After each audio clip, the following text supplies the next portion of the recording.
Hello everyone, स्वागत है आपका यूपीएससी हिंदी में। हम लोग देख रहे हैं 108 दिन की सीरीज़ जिसमें स्पेशली फोकस किया जा रहा है यूपी पीसीएस, आरओ तथा अन्य जो भी स्टेट सर्विसेज के आने वाले एग्जाम्स हैं, जहाँ पे भी आपको पॉलिटी से रिलेटेड क्वेश्चंस पूछे जाएंगे, वहाँ पे आपकी प्रिपरेशन इतनी स्ट्रांग हो जाएगी ये सीरीज़ देखने के बाद कि आप सभी क्वेश्चन करने के लिए प्रिपेयर हो जाएंगे। ठीक है, तो यहाँ पे हर नोट्स का हर एक पॉइंट जो है वो खुद में एक क्वेश्चन है, क्वेश्चन की तरह फॉर्म किया गया है, नोट्स बनाया गया है क्वेश्चन से ही, प्रीवियस ईयर क्वेश्चन से, साथ ही घटना चक्र के क्वेश्चंस इसमें एडेड हैं। तो यहाँ से जो भी नोट्स आपको दिए जा रहे हैं, कोशिश ये करिएगा कि क्लास के बाद उनको कम्प्लीटली रिवाइज कर लीजिएगा। ठीक है, तो ये जो रिवीजन सीरीज़ का जो मेन ऑब्जेक्टिव है वो यही है कि आपको पूरा चैप्टर जो है वो एग्ज़ाम के लिए प्रिपेयर हो जाए। ठीक है, तो यहाँ पर हम लोग अब तक जो है पार्लियामेंट तक पढ़ चुके हैं। पार्लियामेंट से रिलेटेड हमने जो भी टॉपिक था, लोकसभा, राज्यसभा, वो कवर कर लिया है। आज हम लोग देखेंगे संसद का थर्ड पार्ट जो है कार्य संचालन और विधायी प्रक्रिया।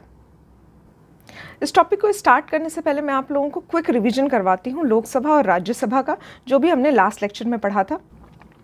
हर चैप्टर के जो स्टार्टिंग के 10 मिनट होते हैं वो मैं चाहती हूँ कि मैं रिवीजन पे ज़्यादा फोकस करूँ, बिकॉज होता ये है कि हम लोग पढ़ते तो सब कुछ है, बट रिवीजन ना करने की वजह से बहुत सारी चीज़ें ऐसी होती हैं जो दिमाग से स्किप हो जाती हैं और आता हुआ क्वेश्चन भी गलत हो जाता है। ठीक है, तो यहाँ पे फोकस हमें ये करना है कि जितना हम आगे प्रोसीड कर रहे हैं चैप्टर्स, उतना ही पीछे का रिवीजन भी होता रहे और हम लोगों का एक प्रॉपर जो कंटेंट है वो स्ट्रॉन्ग हो जाए। ठीक है, तो ये स्टार्टिंग के 10 मिनट स्किप मत करिएगा, स्टार्टिंग के 10 मिनट फोकस करिएगा कि आपने जो भी पढ़ा है हमें उसको रिकैप्चुलेट करना है, रिवाइज करना है। ठीक है, तो स्टार्ट करते हैं। संसद का फर्स्ट पार्ट जो है लोकसभा। संसद एक संघीय सरकार का विधायी अंग है। ठीक है, लेजिस्लेटिव ऑर्गन है यूनियन गवर्नमेंट का, और ये जो केंद्र स्तर पे विधि निर्माण होता है, ये कार्य संसद के द्वारा किया जाता है। ठीक है, भाग 5 के अध्याय 2 के अंतर्गत आता है। आर्टिकल 79 से 122 जो है वो संबंधित है संसद से। ठीक है, संसद से संबंधित है यहाँ पे आर्टिकल 79 से 122। आर्टिकल 79 बताता है कि यूनियन का जो पार्लियामेंट है वो कंसिस्ट होता है प्रेसिडेंट, लोकसभा और राज्यसभा से। ठीक है, आर्टिकल 81 बताता है कि लोकसभा में कितने नंबर ऑफ रिप्रेजेंटेटिव होंगे। ठीक है, तो 530 जो है वो स्टेट से आते हैं और 20 जो हैं वो यूनियन टेरिटरीज से आते हैं। ठीक है, इससे पहले जो एंग्लो इंडियंस थे उनको प्रेसिडेंट नॉमिनेट किया करते थे, 2 मेंबर्स हुआ करते थे, बट 2019 में 104th कॉन्स्टिट्यूशनल अमेंडमेंट के साथ ये जो एंग्लो इंडियन का नॉमिनेशन था इसको ख़त्म कर दिया गया है। ठीक है, तो इसको कैंसिल कर दिया गया है। इस प्रकार से जो आंग्ल भारतीय समुदाय थे, इनका लोकसभा में जो 2 सदस्यों का नामांकन की व्यवस्था होती थी वो अब निष्प्रभावी हो गई है। लोकसभा में जो राज्यों की सीटें हैं वो पॉपुलेशन के आधार पे आवंटित की गई हैं, और जो ये पॉपुलेशन लिया गया है, जनसंख्या का जो आधार है वो उसका बेस ईयर है 1971। ठीक है, 1971 इसका बेस ईयर है। उसके बाद 2001 में संशोधन होता है, 84th कॉन्स्टिट्यूशनल अमेंडमेंट होता है। उसमें ये बात कही जाती है कि 2026 के बाद जो भी जनगणना होगी उस जनगणना के आंकड़ों से जो लोकसभा की सीट हैं उनको मैचअप किया जाएगा। ठीक है, तो उनको बाद में रिवाइज किया जाएगा 2026 के बाद जो भी जनगणना होती है लेटेस्ट। ठीक है, ऐसा 2001 में ये कॉन्स्टिट्यूशनल अमेंडमेंट एक्ट 84th में कहा गया है। ठीक है, तो यहाँ पे ये कॉन्स्टिट्यूशनल एक्ट भी काफ़ी इंपॉर्टेंट हो जाता है, इसको याद कर लीजिए। ठीक है, किस बेस ईयर की बात की गई है, तो 2026 की बात की गई है। इसके बाद जो लोकसभा की अवधि होती है वो 5 वर्षों की होती है, बट अगर कोई इमरजेंसी की सिचुएशन आ जाती है तो राष्ट्रपति के पास ऐसा अधिकार है कि वो लोकसभा को डिसॉल्यूट कर सकता है। ठीक है, तो डिसॉल्यूशन या फिर विघटन जो है लोकसभा का वो राष्ट्रपति के द्वारा किया जा सकता है। इसके साथ ही अगर इमरजेंसी की सिचुएशन होती है तो जो करंट लोकसभा है, इवन इफ उसका कार्यकाल समाप्त होने वाला है, तो उसको एक्सटेंड किया जा सकता है 1 वर्ष के लिए। ठीक है, तो इमरजेंसी की सिचुएशन में 1 वर्ष के लिए बढ़ाया जा सकता है। इसके साथ ही अगर इमरजेंसी इन बिटवीन ख़त्म हो जाती है तो इमरजेंसी के 6 महीना बाद तक ये जो विस्तार हुआ है लोकसभा का, इसको ख़त्म करना पड़ता है, ठीक है, तो इसको एंड करना पड़ता है। तो यहाँ पे हमने देखा कि डिसोल्यूशन का राइट प्रेसिडेंट के पास है। इमरजेंसी की सिचुएशन में 1 वर्ष के लिए कार्यकाल बढ़ाया जा सकता है लोकसभा का, बट अगर इमरजेंसी ख़त्म हो गई है तो उसके 6 महीने के अंदर ही जो लोकसभा का एक्सटेंशन हुआ है उसको समाप्त करना होता है, ठीक है। तो यहाँ पे ये कुछ बातें लिखी हुई है। उसके बाद क्वालिफिकेशन की बात की जाए तो सदस्य बनने की जो मिनिमम एज है वो है 25 ईयर्स। इसके बाद 3 चीज़ें होती हैं, सस्पेंड करना, प्रोरोगेट करना, सत्रावसान जिसको कहते हैं, और विघटन, डिसोल्यूशन, ये सभी राष्ट्रपति करता है। प्रोरोगेशन और डिसोल्यूशन जो है वो राष्ट्रपति करता है।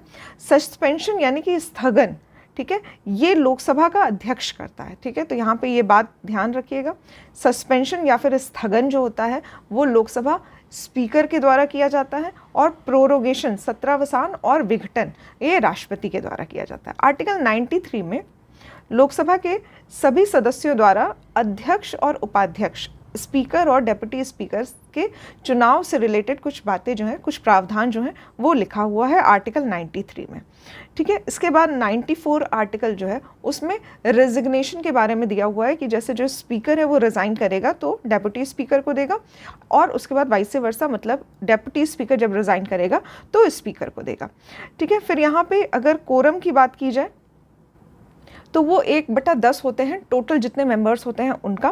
उसके बाद जो लोकसभा के अध्यक्ष होते हैं, इनको जो रिमूवल का प्रोसेस है उसके बारे में भी कुछ बातें कही गई है, आर्टिकल 94 में ही कही गई है। तो यहाँ पे majority of all members of Lok Sabha यदि कोई संकल्प पारित करते हैं तो इनको हटाया जा सकता है, लेकिन उससे पहले 14 दिन का पहले ही नोटिस देना पड़ता है, ठीक है।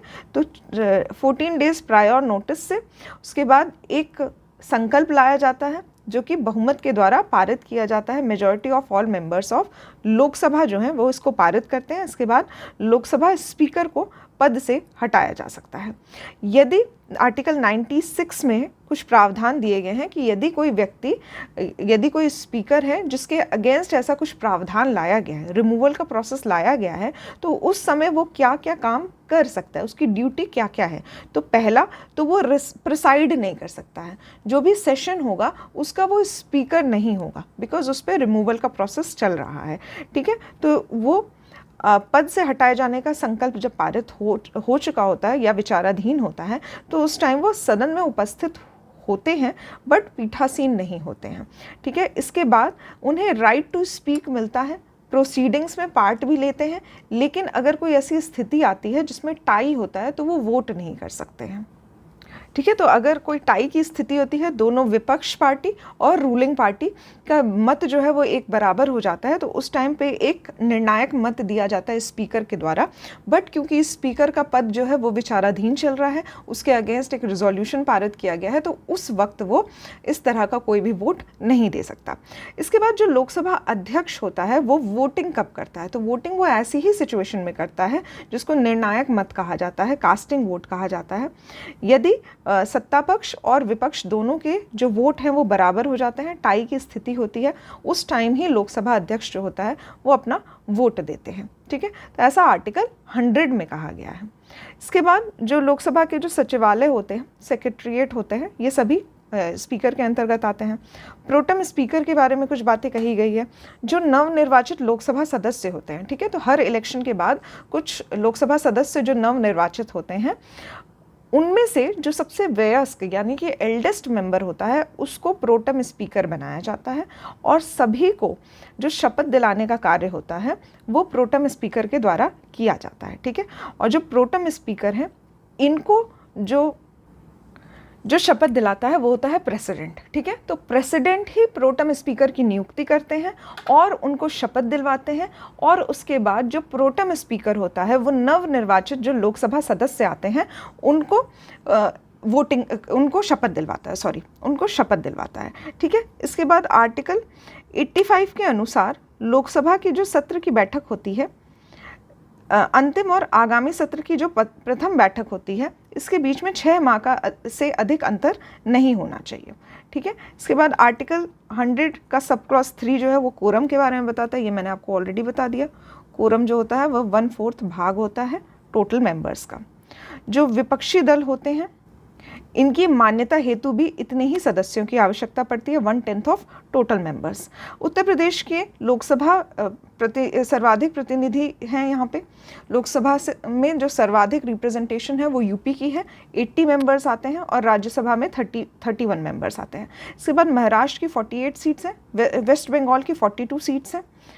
इसके बाद इनके कुछ वेतन के बारे में कुछ बातें लिखी हुई है। प्रथम चुनाव जो हुआ था लोकसभा का वो 1951 में हुआ था, अक्टूबर में 25 अक्टूबर 1951 से 21 फरवरी 1952 तक चला था, और इस चुनाव में 489 सीट्स के लिए ये चुनाव हुए थे। इसके बाद जो प्रथम लोकसभा का पहला अधिवेशन हुआ था वो फरवरी 1952 में इलेक्शन खत्म हुए थे। उसके बाद 13 मई 1952 में इसका पहला अधिवेशन हुआ था। जो फर्स्ट लोकसभा के स्पीकर बनते हैं वो हैं जीवी मावलंकर। डेट यहाँ पे इम्पोर्टेंट नहीं है, प्रथम स्पीकर जीवी मावलंकर है, ये नाम आपको याद करना है। इसके बाद पद में रहते हुए इनकी मृत्यु हो गई थी, तो जो शेष कार्यकाल था वो डेप्यूटी स्पीकर जो कि एम अनंत शयनम अयंगकर, M.A. अयंगकर थे। इन्होंने जो नेक्स्ट जो उनका बचा हुआ कार्यकाल था उसमें एज अ डेप्यूटी स्पीकर से ये स्पीकर बने थे। ठीक है, तो यहाँ पे ये भी इंपॉर्टेंट हो जाता है। उसके बाद जो द्वितीय लोकसभा बनती है उसमें ये एज अ स्पीकर एक्ट करते हैं, M.A. अयंगकर। और उसके बाद 1954 में जो फर्स्ट स्पीकर ऑफ लोकसभा थे उनके अगेंस्ट एक अविश्वास प्रस्ताव लाया गया था। वो जो रेजोल्यूशन था वो पास किया गया था जिसमें रिमूवल किया जाता है अध्यक्ष के पद से। ठीक है, तो ऐसा रेजोल्यूशन पास करने वाले जो फर्स्ट स्पीकर थे वो भी जीवी मावलंकर थे। ऐसा रेजोल्यूशन जो है वो JB कृपलानी के द्वारा लाया गया था, 1954 में लाया गया था।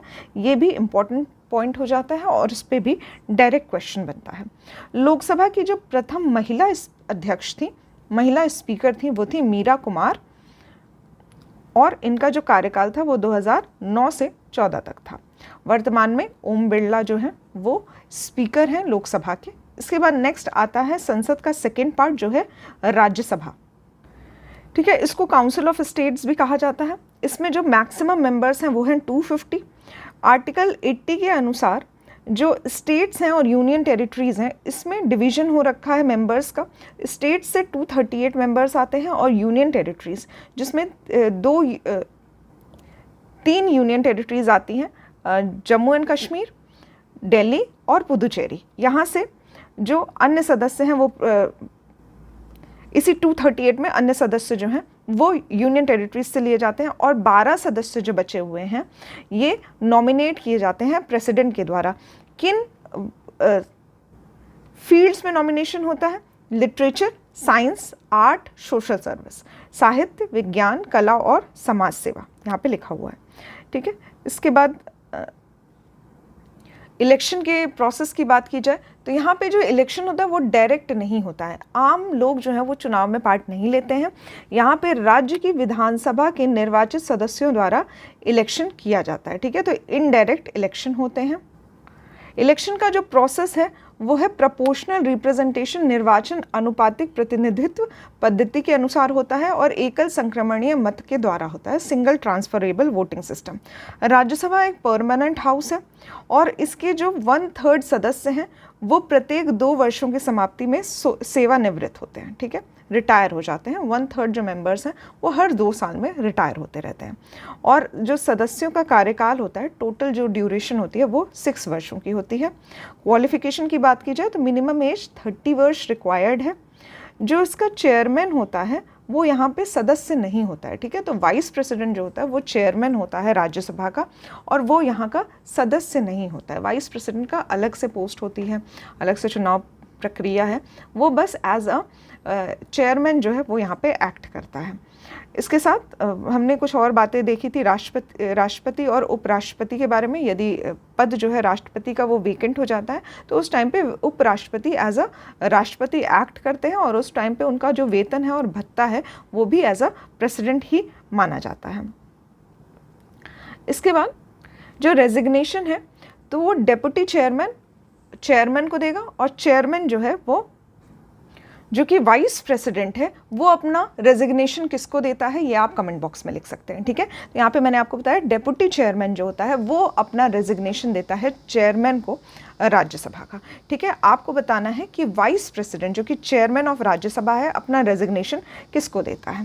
इसके बाद आता है जब उपराष्ट्रपति को एक पद से हटाए जाने के लिए रिजोल्यूशन पास किया जाता है, तब वो एज अ चेयरमैन एक्ट नहीं कर सकता है, ठीक है। राज्यसभा का चेयरमैन एक्ट नहीं कर सकता है, ठीक है। यहाँ पे हर प्रत्येक राज्य का अपना एक रिप्रेजेंटेशन है, अपना एक नंबर्स हैं जो कि वहाँ की राज्यसभा सीट होती है, और इसका जो है ये रिप्रेजेंटेशन ऑफ पीपल एक्ट 1951 के द्वारा निर्धारित किया गया है कि कोई भी व्यक्ति अपने ही स्टेट में, मतलब जिस संसदीय क्षेत्र का निर्वाचित या फिर पंजीकृत मतदाता है, ज़रूरी नहीं है कि उसी क्षेत्र से वो राज्यसभा का इलेक्शन लड़ सकता है।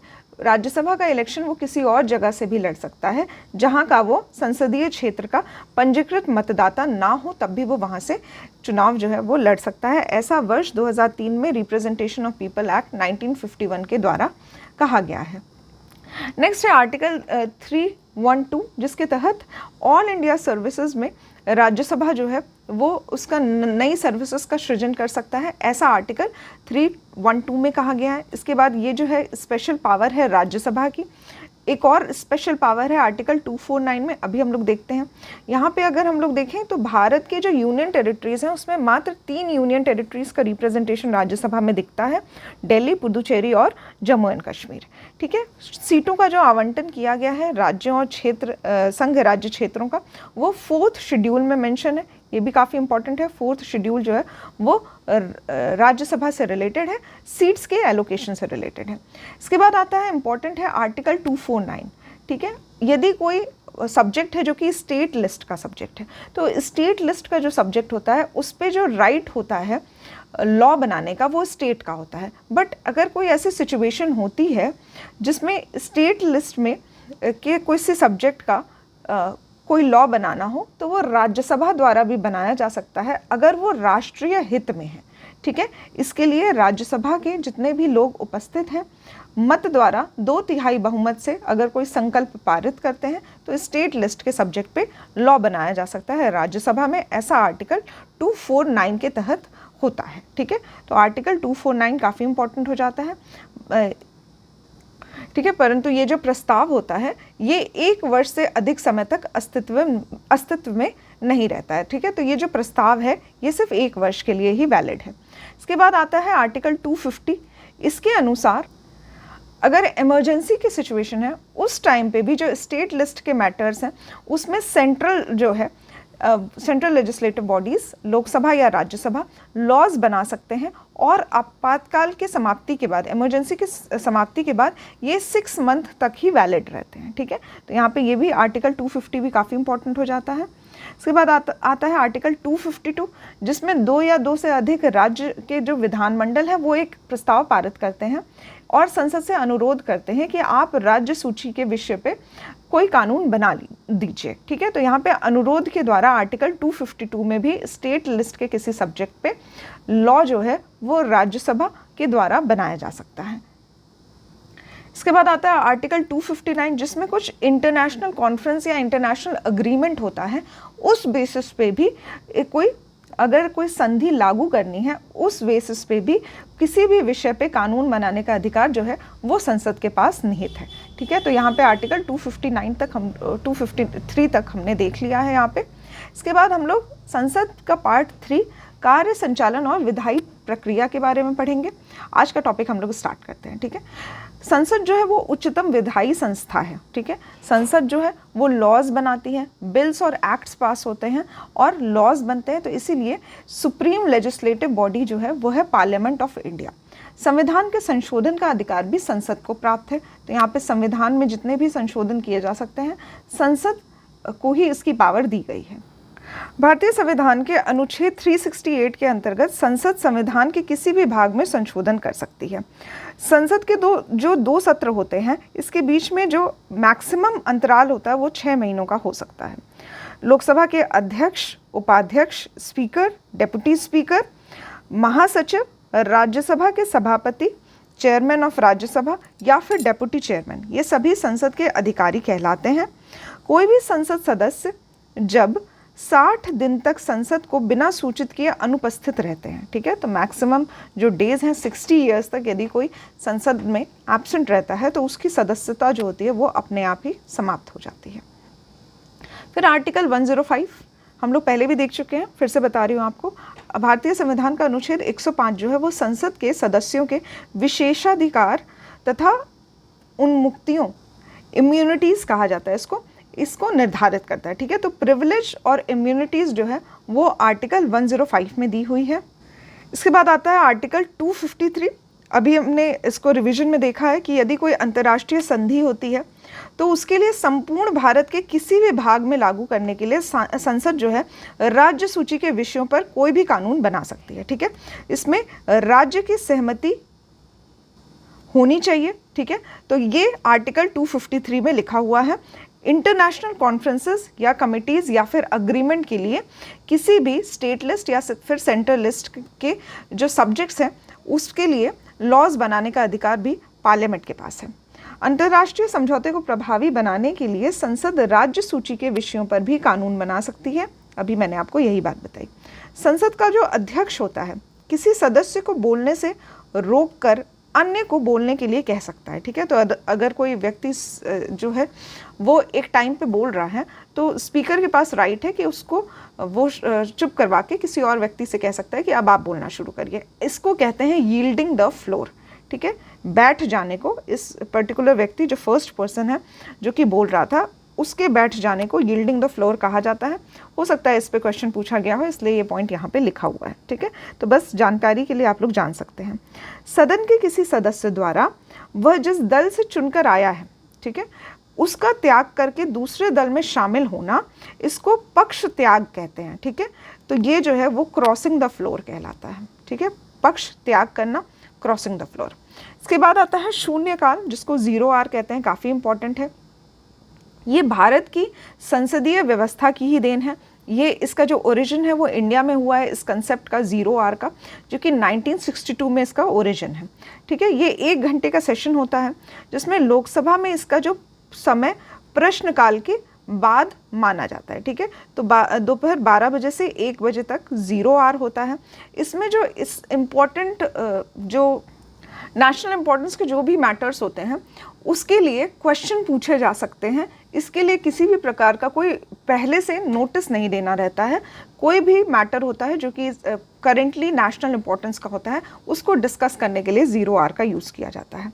इसके बाद आता है आर्टिकल 109। इसके अनुसार जो धन विधेयक है, मनी बिल है, वो लोकसभा में, ठीक है, मतलब जो मनी बिल है वो लोकसभा में ही प्रेजेंट किया जाता है और राज्यसभा के पास ज़्यादा पावर्स नहीं होती हैं, ना ही वो अमेंडमेंट कर सकता है, ना ही जो मनी बिल है उसको रोक सकता है, ठीक है। तो यहाँ पे लोकसभा में ही प्रेजेंट किया जाता है। साथ ही स्पीकर के पास ही पावर होती है, लोकसभा के स्पीकर के पास पावर होती है कि किसी भी बिल को वो मनी बिल है या नहीं, इस पर जो फाइनल डिसीजन होता है वो लोकसभा स्पीकर का होता है। इसके बाद आता है कोई भी विधेयक जिसमें केवल व्यय उल्लेखित है और अनुच्छेद 110 धन विधेयक में लिखे हुए कोई विषय में सम्मिलित नहीं है तो उसे संसद किसी भी सदन में प्रारंभ कर सकता है, ठीक है। यहाँ पे शॉर्ट में मैं आपको बता देती हूँ। अगर किसी बिल में व्यय जो है, एक्सपेंडिचर जो है वो तो लिखे हुए हैं, बट जो क्लॉजेज हैं मनी बिल से रिलेटेड जो कि आर्टिकल 110 में दिए हुए हैं, अगर वो उन क्लॉजेस को फॉलो नहीं करती है तो उसको as a ordinary bill present किया जाएगा और उसको एज अ ऑर्डिनरी बिल के जैसा डील किया जाएगा, ठीक है। तो ऑर्डिनरी बिल जो कि मनी बिल नहीं है वो किसी भी हाउस में प्रेजेंट हो सकता है, किसी भी हाउस में इनिशिएट किया जा सकता है, लोकसभा या फिर राज्यसभा। लोकसभा द्वारा पारित धन विधेयक, लोकसभा द्वारा पारित धन विधेयक राज्यसभा द्वारा भी पारित मान लिया जाता है, ठीक है। तो यहाँ पे राज्यसभा द्वारा भी वो मान लिया जाता है कि वहाँ से भी पारित हो गया है। यदि उस पर राज्यसभा द्वारा 14 डेज तक कोई भी कार्रवाई नहीं की जा सकती है तो उसको ऑटोमेटिकली मान लिया जाता है कि राज्यसभा ने भी इसको पारित कर दिया है, ठीक है। उसके बाद इम्पॉर्टेंट है आर्टिकल 108। इसके अनुसार कोई भी बिल हो, ऑर्डिनरी बिल जो कि धन विधेयक नहीं है या फिर कॉन्स्टिट्यूशनल अमेंडमेंट बिल नहीं है, मनी बिल या फिर आर्टिकल 368 के तहत संविधान संशोधन विधेयक के अतिरिक्त जो भी ऑर्डिनरी बिल्स आते हैं, इसमें अगर कोई ऐसी सिचुएशन है जिसमें दोनों सदनों में मतभेद की स्थिति है, ठीक है, तो उस टाइम पे एक जॉइंट सिटिंग बुलाई जा सकती है। ठीक है, तो जॉइंट सिटिंग की कंडीशन क्या होती है? सबसे पहले मनी बिल नहीं होना चाहिए, आर्टिकल 368 के तहत कोई कॉन्स्टिट्यूशनल अमेंडमेंट बिल नहीं होना चाहिए, ऑर्डिनरी बिल या फिर फाइनेंस बिल्स के लिए संसद के दोनों सदनों की जॉइंट सिटिंग बुलाई जा सकती है आर्टिकल 108 के तहत। ठीक है, आर्टिकल 118 के अनुसार, ठीक है, यहाँ पे मैं इसको करेक्ट कर रही हूँ, ये 108 का सब क्लॉज 4 है। ठीक है, 118 नहीं 108 के। इसके अनुसार लोकसभा अध्यक्ष संसद के दोनों सदनों की जो संयुक्त बैठक है इसकी अध्यक्षता करता है। ठीक है, तो यहाँ पे इंपॉर्टेंट हो जाता है लोकसभा स्पीकर जो है वही जॉइंट सिटिंग की भी अध्यक्षता करता है। अब तक 3 बार दोनों सदनों की संयुक्त बैठक बुलाई जा चुकी है। यहाँ पे ईयर्स दिए हुए हैं और किस एक्ट में बुलाया गया है, 1 बाय 1 हम लोग देखते हैं, काफ़ी इंपॉर्टेंट है ये। वर्ष 1961 में फर्स्ट टाइम जॉइंट सिटिंग बुलाई गई थी और जो केस था वो था दहेज निरोधक विधेयक यानी कि डाउरी प्रोहिबिशन एक्ट। ठीक है, तो फर्स्ट टाइम जॉइंट सिटिंग बुलाई गई थी। दूसरा यहाँ पे वर्ष 1978 इस टाइम पे सेकेंड जॉइंट सिटिंग बुलाई गई थी। इस टाइम पे जो केस था, जो बिल था, वो था बैंकिंग सर्विस कमीशन बिल।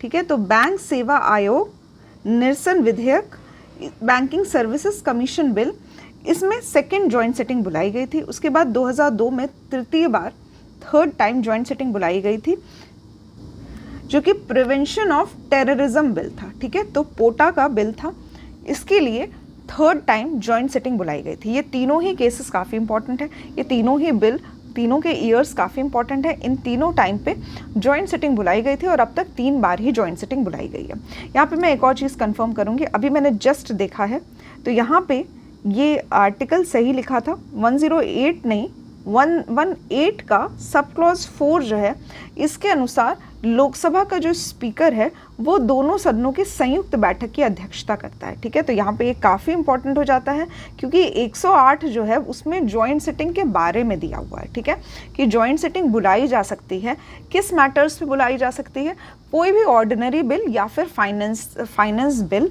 जो कि मनी बिल नहीं है या फिर कॉन्स्टिट्यूशनल अमेंडमेंट बिल नहीं है जो कि आर्टिकल 368 के अंतर्गत आता है। ठीक है, उस टाइम पे 108 आर्टिकल का यूज़ करके जॉइंट सिटिंग बुलाई जा सकती है। बट 118 में दिया हुआ है, 118 के सब क्लॉज 4 में दिया हुआ है कि लोकसभा का जो अध्यक्ष होगा वो दोनों सदनों की संयुक्त बैठक की अध्यक्षता करता है। ठीक है, तो यहाँ पे ये काफ़ी इंपॉर्टेंट हो जाता है। मैंने अभी जस्ट चेक किया इस चीज़ को क्योंकि मैं थोड़ा सा डाउटफुल हो गई थी, सॉरी फॉर दैट, बट यहाँ पे अभी क्लैरिटी है और इसको याद कर लीजिए। ठीक है, नेक्स्ट हम लोग देखेंगे कोई भी कानूनी विधेयक संसद के दोनों में से किसी एक सदन के पटल पर रखा जा सकता है। ठीक है, तो ऑर्डिनरी बिल है, ऑफ कोर्स कोई ऑर्डिनरी बिल है तो वो किसी भी हाउस से इनिशिएट हो सकता है, लोकसभा या राज्यसभा। ठीक है, कोई भी विधेयक धन विधेयक है या नहीं, इसका निर्णय जो है वो अध्यक्ष के द्वारा किया जाता है। फिर यहाँ पे जो एनुअल बजट है, एनुअल जो फाइनेंशियल स्टेटमेंट होती है जिसको बजट कहा जाता है, ये भी पेश जो है वो लोकसभा में ही किया जा सकता है। ठीक है, तो लोकसभा के समक्ष ही वार्षिक वित्तीय विवरण प्रस्तुत किया जाता है। इसके बाद जो भारत की संचित निधि होती है, इससे धन निकालने के लिए एक विनियोग विधेयक होता है, ये पारित करना पड़ता है। ठीक है, तो यहाँ पे कंसोलिडेटेड फंड ऑफ इंडिया से यदि कोई मनी का एक्सपेंडिचर करना है तो उसके लिए अप्रोप्रिएशन बिल, जिसको विनियोग विधेयक कहते हैं, अप्रोप्रिएशन बिल जो है उसको पारित करना पड़ता है। संविधान के अनुच्छेद 116 के अनुसार विनियोग विधेयक के पारित न होने की स्थिति में जब संघ सरकार को धन आवश्यकता होती है तो लोकसभा को लेखानुदान के माध्यम से निश्चित अवधि के लिए भारतीय संचित निधि से अग्रिम निधि प्रदान करने की शक्ति प्राप्त है। काफ़ी इंपॉर्टेंट है ये, फिर से देखते हैं यहाँ पे आर्टिकल 116 के अनुसार यदि अप्रोप्रिएशन बिल जो है वो पास नहीं हुआ, ठीक है, बट फिर भी सेंट्रल को जो है वो मनी की रिक्वायरमेंट बनी हुई है, ठीक है। तो यहाँ पे अप्रोप्रिएशन बिल पास नहीं हुआ है, यानी कि कंसोलिडेटेड फंड ऑफ इंडिया से पैसे नहीं निकाले जा सकते हैं, ठीक है। अप्रोप्रिएशन बिल पास होना होता है, बट स्टिल अगर सेंट्रल को ज़रूरत है पैसे की, धन की आवश्यकता है, तो लोकसभा को पावर दी गई है जिससे वो विड्रॉ कर सकता है fund from consolidated fund of India through vote on account, ठीक है।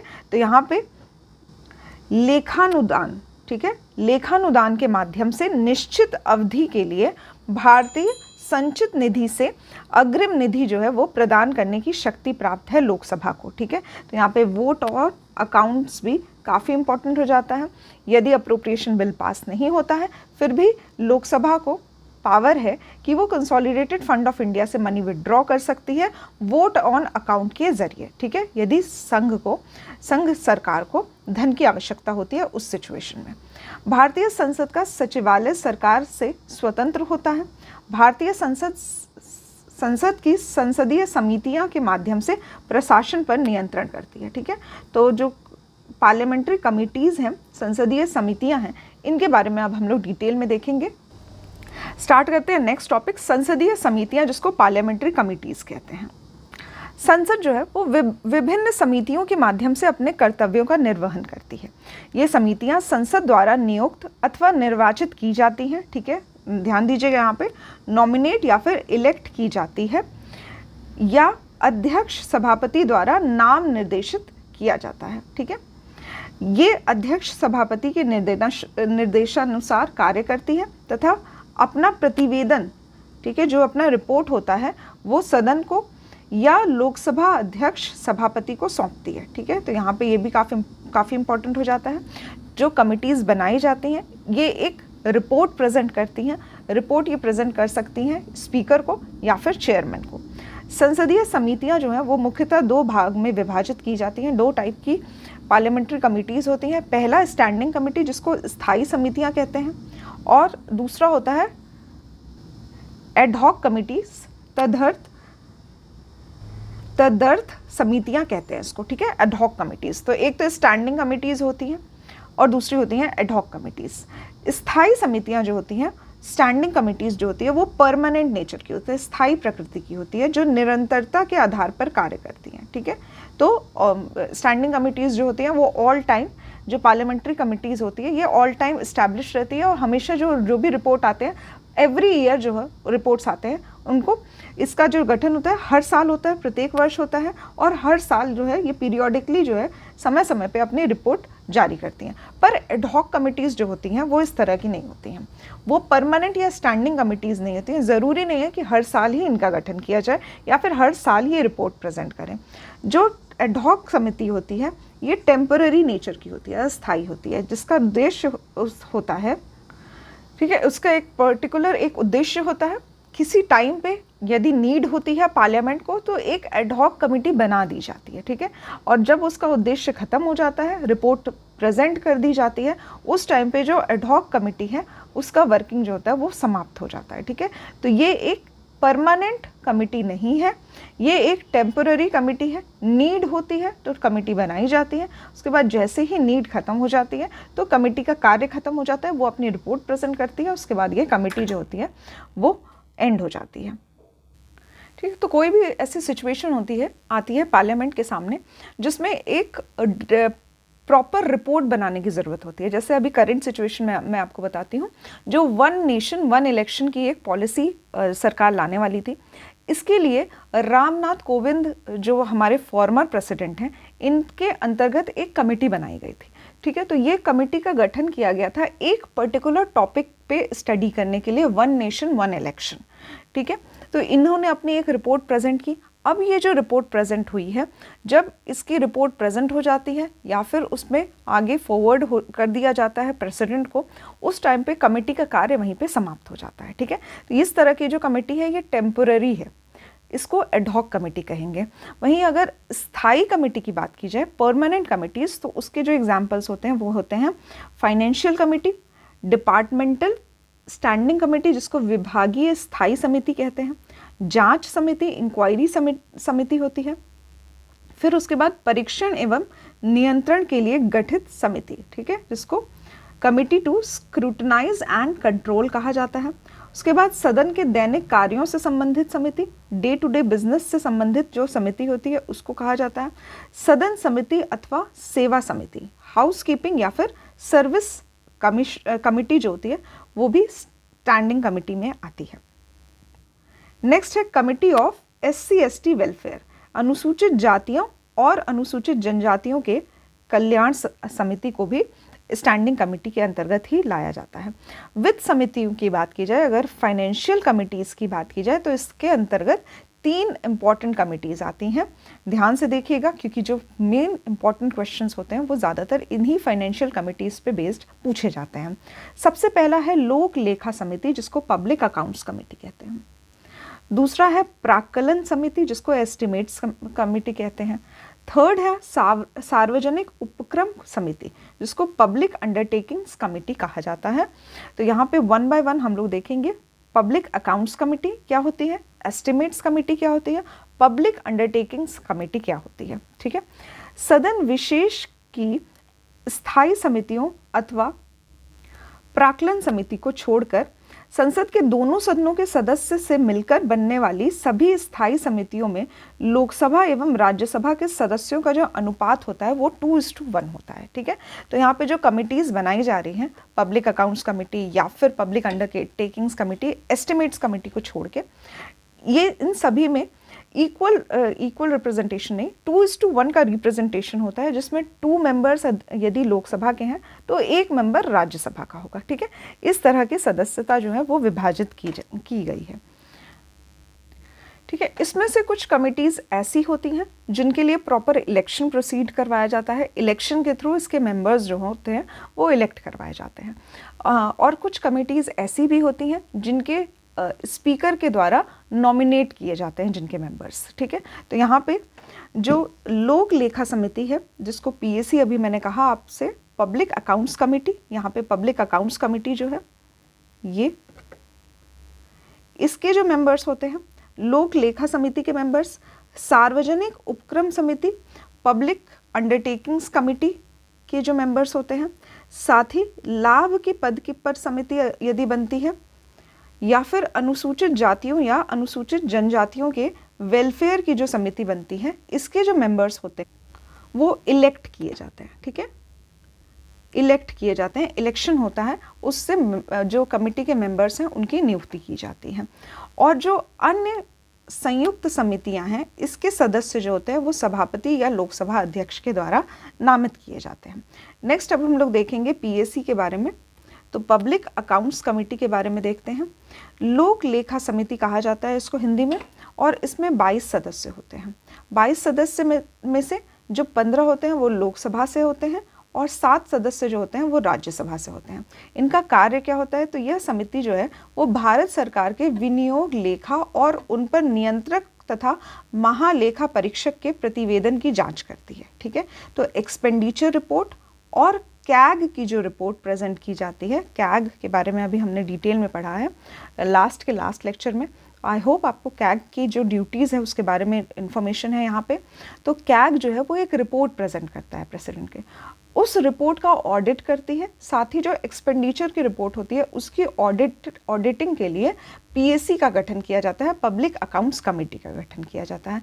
22 मेंबर्स होते हैं, 15 लोकसभा से, 7 जो होते हैं वो राज्यसभा से होते हैं। इस समिति का जो कार्यकाल होता है वो 1 वर्ष का होता है। तो प्रति वर्ष जो है वो कैग की रिपोर्ट प्रेजेंट की जाती है और प्रति वर्ष उसके रिपोर्ट के ऑडिटिंग के लिए PAC का गठन किया जाता है। इसके बाद आता है एस्टिमेट्स कमेटी, काफ़ी इंपॉर्टेंट है, ये नेक्स्ट समिति है, नेक्स्ट कमेटी हमारी, हिंदी में इसको प्राक्कलन समिति कहते हैं। इसके सदस्य जो होते हैं वो 30 होते हैं, मैक्सिमम नंबर ऑफ जो सदस्य हैं वो इसी कमेटी में पाए जाते हैं। ये भी क्वेश्चन डायरेक्टली पूछा गया है कि किस समिति में सबसे अधिक सदस्य होते हैं। तो एस्टिमेट्स कमेटी में 30 मेंबर्स होते हैं जो कि सबसे ज़्यादा हैं। इसके सदस्य केवल लोकसभा से निर्वाचित होते हैं, ध्यान दीजिएगा यहाँ पे सिर्फ लोकसभा के ही मेंबर्स जो होते हैं वो मिलेंगे और वो भी इलेक्टेड मिलेंगे, ठीक है। ये सभी इलेक्टेड होते हैं, कोई भी नॉमिनेटेड मेंबर नहीं है। इस समिति की ड्यूटी के बारे में हम लोग देखते हैं, किस लिए बनती है ये समिति। तो यह समिति यह बताती है कि प्राक्कलों में, एस्टिमेट्स में निहित नीति के अनुरूप क्या मितव्ययिता बरती जा सकती है, ठीक है, किस तरह से एक ऑल्टरनेटिव पॉलिसीज़ बनाई जाए जिससे जो एफिशिएंसी है, जो एस्टिमेट्स हैं उनको कम किया जाए, एक्सपेंडिचर को कम किया जाए, एफिशिएंसी को बढ़ाया जाए, इकोनॉमी को बढ़ाया जाए, ठीक है। तो ऐसे क्या सुधार लाए जा सकते हैं, किस पॉलिसीज़ को बनाया जा सकता है जिससे कि एक्सपेंडिचर कम हो और एस्टिमेट्स जो हो वो प्रॉपर आ सके, इसको एस्टिमेट्स कमेटी के द्वारा निर्धारित किया जाता है। नेक्स्ट इंपॉर्टेंट समिति आती है पब्लिक अंडरटेकिंग्स कमेटी। यहाँ पे एक और क्वेश्चन मैं आपको से पूछना चाहती हूँ, क्योंकि काफ़ी इन्फॉर्मेशन जो है वो आपको बताई जा रही है, ठीक है। तो यहाँ पे एक तरह का इन्फॉर्मेशन दिया जा रहा है आपको बस ये चीज़ें याद करनी है। लेकिन यहाँ पे मैं चाहती हूँ कि आपका भी कुछ अपना भी योगदान होना चाहिए। सारी बातें अगर आपको बता दी जाएगी तो आपको जो याद करने का प्रोसेस होता है कभी कभी थकान भरा भी हो जाता है, ठीक है। बट अगर आप इन्वॉल्व होकर पढ़ेंगे, खुद से भी कुछ चीज़ें सर्च करेंगे, तो ये जो प्रोडक्टिविटी होती है वो इंक्रीज़ होती है, ठीक है। तो आपका क्वेश्चन यहाँ पे मैं जो पूछना चाहती हूँ वो है, एस्टिमेट्स कमेटी जो है इसका फॉर्मेशन कब हुआ था? फर्स्ट टाइम एस्टिमेट्स कमेटी का फॉर्मेशन कौन से ईयर में हुआ था? ईयर में हुआ था और किसके रिकमेंडेशन पे हुआ था, ठीक है। तो यहाँ पे किस कमेटी के रिकमेंडेशन पे एस्टिमेट्स कमेटी बनाई गई थी ये आपको बताना है, रिकमेंडेशन और इसका ईयर ऑफ फॉर्मेशन। ये दोनों ही बातें आपको कमेंट बॉक्स में लिखनी है। इससे क्या होगा कि आप लोगों का इन्वॉल्वमेंट जो होगा वो बढ़ेगा। यहाँ पे मैं आपको बता भी सकती थी, बट उससे क्या होता है कि एक काइंड ऑफ स्पून फीडिंग हो जाती है कि सारी इन्फॉर्मेशन आपको प्रोवाइड की जा रही है, आपका खुद का इन्वॉल्वमेंट नहीं हो रहा है। तो यहाँ पे आप सर्च करके बताइएगा कमेंट बॉक्स में। नेक्स्ट आती है हमारी पब्लिक अंडरटेकिंग्स कमेटी, सरकारी उपक्रम समिति कहा जाता है। इसके 22 सदस्य होते हैं, सिमिलर होते हैं पीएसी के द्वारा ही, पीएसी से ही सिमिलर है, पब्लिक अकाउंट्स कमेटी से ही सिमिलर है। इसमें 22 सदस्य होते हैं, 15 लोकसभा के होते हैं और 7 जो होते हैं वो राज्यसभा के होते हैं। यह समिति सरकारी उपक्रमों के प्रतिवेदन, ठीक है, तो जो भी पब्लिक सेक्टर अंडरटेकिंग्स यानी कि पीएसयूज जो होती हैं, जो कमिटीज़ आती हैं जिसमें जो कंपनीज आती हैं जिसमें महारत्न कंपनी, नवरत्न कंपनी, ये सब जो होती हैं ये पीएसयूज में आती हैं। तो इसमें जो इन कंपनीज़ में जो एक्सपेंडिचर हुआ है, जो रिपोर्ट्स हैं, उनकी जांच जो है वो पब्लिक अंडरटेकिंग्स कमेटी के द्वारा की जाती है। उसके बाद एक पेटिशन कमेटी है जिसको याचिका समिति कहते हैं। ये लोकसभा में, इसके जो सदस्य होते हैं इनकी संख्या लोकसभा में 15 है तथा राज्यसभा में 10 है। एक्सटर्नल एडिशनल इन्फॉर्मेशन है, इसको भी याद कर सकते हैं आप। इसके बाद लोक लेखा समिति जो है वो अपनी रिपोर्ट लोकसभा के अध्यक्ष को सौंपती है। ये काफ़ी इंपॉर्टेंट हो जाता है। जो पीएसी है वो अपनी रिपोर्ट स्पीकर ऑफ लोकसभा को सौंपेगी, ठीक है। इसके साथ ही जो पीएसी के अध्यक्ष होते हैं, लोक लेखा समिति के जो अध्यक्ष होते हैं, यूजुअली उनको विपक्ष के जो सदस्य होते हैं, लोकसभा में जो विपक्ष के मेंबर हैं, उन्हीं में से किसी एक मेंबर को चुना जाता है अध्यक्ष के रूप में पीएसी के। इसके साथ ही जो अध्यक्ष की नियुक्ति होती है वो लोकसभा के अध्यक्ष के द्वारा की जाती है, ठीक है। तो आज के लेक्चर में हमने जाना संसद के जो कार्य संचालन की प्रक्रिया होती है उसके बारे में, और इसके साथ ही जो पार्लियामेंट की कमिटीज़ होती हैं इनके बारे में भी हमने कुछ बातें जानी हैं, ठीक है। ये जो भी आपको बताया गया है, नोट्स के जो पॉइंट्स हैं उनको आप लोग याद कर लिएगा। याद करने के बाद जो भी प्रीवियस ईयर क्वेश्चन पूछे गए हैं, साथ ही जो घटना चक्र के क्वेश्चन हैं, साथ साथ में आप लोग करते रहिए, ठीक है। क्वेश्चन करना काफ़ी इंपॉर्टेंट है क्योंकि क्वेश्चन से ही आपकी जो परफॉर्मेंस है वो अच्छी हो सकती है एग्जाम्स में, ठीक है। नोट्स अपनी तरफ, बट प्रीवियस ईयर क्वेश्चंस और साथ ही जो घटना चक्र के और भी क्वेश्चंस दिए हुए हैं, इसको करना काफ़ी इंपॉर्टेंट है और ये नेसेसरी पार्ट होता है, आपके रिवीजन का ही एक पार्ट है, ठीक है, प्रिपरेशन का एक पार्ट है। इसके बाद जो भी टॉपिक आपको पढ़ाया गया है, इसके लिए मैं आपसे कुछ क्वेश्चन पूछना चाहती हूँ जिसका आंसर आप लोगों को कमेंट बॉक्स में करना है और ज़रूर से करना है, ठीक है। इसको स्किप मत करिएगा, बिकॉज यहाँ पे अगर आप इन्वॉल्वमेंट दिखाते हैं चैप्टर पढ़ने के बाद अगर आप क्वेश्चंस का रिप्लाई करते हैं तो वो आपके लिए ही बेनिफिशियल है। मेरा उसमें खुद का कोई बेनिफिट नहीं है, क्योंकि कमेंट आप करेंगे, आपकी समझ बढ़ेगी, उसमें आपको कुछ सर्च करना पड़ेगा, उसके बाद आप कमेंट कर सकते हैं या फिर खुद से रिवाइज करना पड़ेगा। ठीक है, तो यहाँ पे बेनिफिट आपका ही है। तो आई होप कि जो भी क्वेश्चन आपसे पूछा जाए कमेंट बॉक्स में ज़रूर से उसका रिप्लाई करिएगा। साथ ही जो भी सुझाव हैं आपके वो भी आप कमेंट बॉक्स में लिख सकते हैं, और कुछ पूछना चाहते हैं तो वो भी लिख सकते हैं। ठीक है, तो आज का जो फर्स्ट क्वेश्चन है वो है, जो पब्लिक अंडरटेकिंग्स कमेटी है, ठीक है, पब्लिक अंडरटेकिंग्स कमेटी, इसका गठन कौन से वर्ष में किया गया था? ईयर ऑफ फॉर्मेशन आपको बताना है, फर्स्ट टाइम कब हुआ था फॉर्मेशन, साथ ही किस कमेटी के अनुशंसा पे, रिकमेंडेशन पे इसका फॉर्मेशन किया गया था फर्स्ट टाइम। ठीक है, ये आपका फर्स्ट क्वेश्चन है, इसको आपको सर्च करना पड़ेगा। ये मैंने आपको नहीं बताया है क्योंकि यहाँ पे मैं आपको हर इन्फॉर्मेशन अगर दे देती हूँ तो आपको सर्च करने की हैबिट ख़त्म हो जाएगी। ठीक है, सर्च करिए, याद रहेगा, काफ़ी टाइम तक आपके दिमाग में स्टे करेगा, क्योंकि वो आपकी खुद की मेहनत होगी, आपने जो सर्च किया है वो। ठीक है, तो उसमें आप देख सकते हैं एस्टिमेट्स कमेटी के बारे में भी मैंने आपसे पूछा है, और साथ ही पब्लिक अंडरटेकिंग्स कमेटी जो है इसके बारे में भी ये इन्फॉर्मेशन आपको बतानी है। नेक्स्ट क्वेश्चन है, आर्टिकल 105 किससे रिलेटेड है? ठीक है, आर्टिकल 105 किससे रिलेटेड है? यहाँ पे मैं इस क्वेश्चन को एक्सटेंड करना चाहूँगी। आर्टिकल 105 जिस भी चीज़ से रिलेटेड है वो सेंटर से है। ठीक है, सेंट्रल लेजिस्लेटिव यानी कि लोकसभा या राज्यसभा से संबंधित है। इसी आर्टिकल को अगर हम लोग स्टेट के रेफरेंस में देखें, स्टेट लेजिस्लेटिव असेंबली के रिस्पेक्ट में देखें, तो स्टेट के लिए यही आर्टिकल कौन सा हो जाता है। ठीक है, ये भी आपको बताना है। तो सबसे पहले आपको जानना चाहिए कि 105 आर्टिकल क्या है, ये आप कमेंट बॉक्स में लिखिए, और साथ ही इस 105 जो सेंटर से रिलेटेड है, इसी से रिलेटेड स्टेट में जो कौन सा आर्टिकल यूज़ किया जाएगा ये आपको बताना है। ठीक है, थर्ड आपको पॉइंट है, थर्ड जो आपको बताना है वो है जॉइंट सिटिंग कितनी बार बुलाई गई है और कौन से केसेस के लिए बुलाई गई है। ठीक है, तो यहाँ पे 3 केसेस हैं, 3 बिल्स हैं जिनके लिए जॉइंट सिटिंग का प्रावधान किया गया था। वो ईयर बताना है आपको और किस से संबंधित है ये आप लोग शॉर्ट में बता सकते हैं।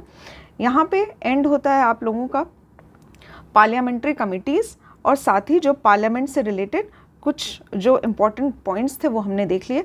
नेक्स्ट लेक्चर में संसदीय अधिनियम के बारे में हम लोग देखेंगे, कुछ एक्ट्स जो इम्पोर्टेंट एक्ट जो हैं पार्लियामेंट के द्वारा पास किए गए हैं, काफ़ी शॉर्ट में है, तो ये शॉर्ट में हम लोग समझेंगे पार्लियामेंट्री एक्ट्स के बारे में। इसके बाद नेक्स्ट हम लोग स्टार्ट करेंगे सर्वोच्च न्यायालय। ठीक है, तो सुप्रीम कोर्ट स्टार्ट किया जाएगा नेक्स्ट लेक्चर में। आज के लेक्चर में बस इतना ही। आई होप कि आप लोगों की प्रिपरेशन अच्छी चल रही होगी।